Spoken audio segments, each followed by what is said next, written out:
बहुत समय पहले भारतवर्ष में एक ऐसा समय था जब देश छोटे छोटे राज्यों में विभाजित था। इन्हीं राज्यों में मगध सबसे शक्तिशाली था।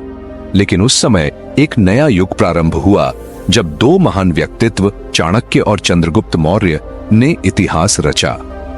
यह कहानी केवल उनके पराक्रम की नहीं है, बल्कि उन अद्भुत सिद्धांतों की भी है जिन्होंने भारतीय इतिहास को नई दिशा दी। चाणक्य, जिन्हें कौटिल्य और विष्णुगुप्त के नाम से भी जाना जाता है, तक्षशिला विश्वविद्यालय में एक महान आचार्य थे। वे केवल एक शिक्षक ही नहीं, बल्कि दूरदर्शी राजनेता और कूटनीतिज्ञ भी थे। उनकी दृष्टि में भारत को एकजुट करना ही सबसे बड़का उद्देश्य था।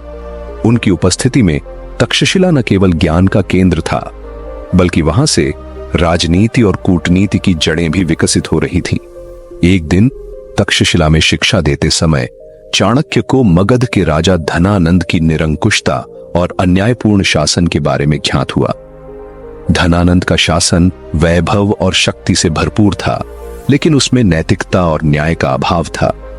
प्रजा पर भारी कर लगाए गए थे और विरोध करने वालों को कठोर दंड दिया जाता था।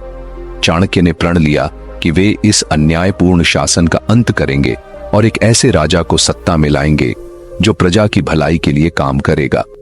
इस बीच एक दिन चाणक्य तक्षशिला से मगध की ओर यात्रा कर रहे थे। मार्ग में उन्होंने एक गांव में एक उत्सुक और निर्भीक बालक को देखा।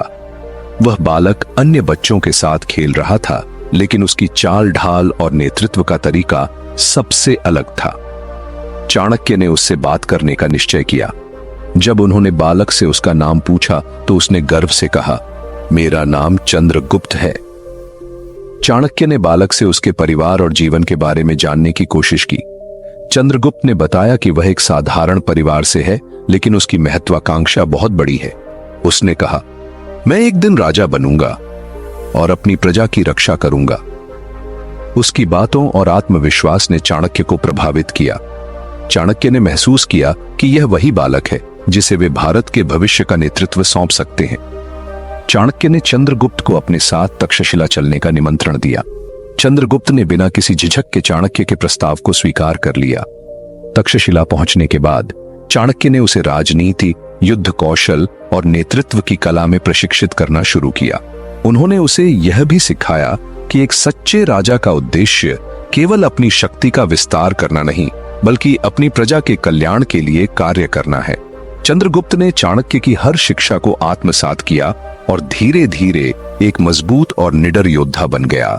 लेकिन मगध पर विजय प्राप्त करना आसान नहीं था। धनानंद की सेना विशाल थी और उसका किला अभेद्य। उसके गुप्तचर हर जगह फैले हुए थे। चाणक्य ने अपनी कूटनीति का सहारा लिया। उन्होंने जनसामान्य के बीच धनानंद के अन्यायपूर्ण शासन के प्रति असंतोष को बढ़ावा दिया। उन्होंने छोटे छोटे राज्यों को एकजुट किया और एक शक्तिशाली सेना का गठन किया। इस प्रक्रिया में उन्होंने चंद्रगुप्त को नेतृत्व और प्रबंधन के गहरे रहस्य सिखाए। चंद्रगुप्त ने चाणक्य के मार्गदर्शन में कई युद्ध लड़े। इन युद्धों में उन्होंने न केवल अपनी वीरता का प्रदर्शन किया, बल्कि अपनी प्रजा के प्रति समर्पण और करुणा भी दिखाई। उन्होंने युद्धों में अनुशासन और रणनीति का अद्भुत संयोजन दिखाया। धीरे धीरे चंद्रगुप्त ने नंद वंश के प्रभुत्व को समाप्त कर दिया और मगध का सिंहासन प्राप्त किया। इस विजय ने केवल एक राजा को सिंहासन पर नहीं बिठाया, बल्कि भारत को एकजुट करने का मार्ग प्रशस्त किया।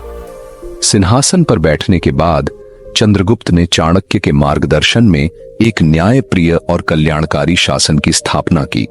उन्होंने जनता के कल्याण के लिए कई सुधार किए और एकजुट भारत की नींव रखी। उन्होंने किसानों के लिए नई नीतियां लागू की, व्यापार को बढ़ावा दिया और शिक्षा का प्रसार किया। उनके शासनकाल में भारत आर्थिक और सांस्कृतिक समृद्धि के शिखर पर पहुंच गया। चाणक्य ने अर्थशास्त्र और राजनीति पर ग्रंथ लिखे जो आज भी प्रासंगिक हैं। उनका अर्थशास्त्र, राजनीति और प्रशासन का एक अद्वितीय ग्रंथ है जो दिखाता है कि कुशल शासन कैसे स्थापित किया जा सकता है। चाणक्य और चंद्रगुप्त मौर्य की जोड़ी केवल राजा और गुरु की जोड़ी नहीं थी।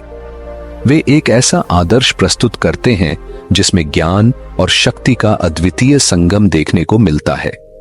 उनकी कहानी न केवल इतिहास रचने की है, बल्कि यह सिखाती है कि दृढ़ संकल्प, सही मार्गदर्शन और प्रजा के प्रति समर्पण से कुछ भी असंभव नहीं है। चंद्रगुप्त ने दिखाया कि एक साधारण व्यक्ति भी अगर सही दिशा और दृढ़ निश्चय के साथ आगे बढ़े तो वह महानता को प्राप्त कर सकता है।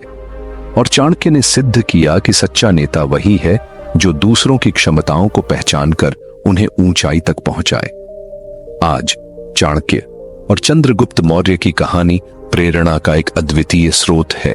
यह हमें सिखाती है कि सच्चे परिवर्तन के लिए केवल शक्ति नहीं, बल्कि ज्ञान, कूटनीति और सेवा का भी महत्व है।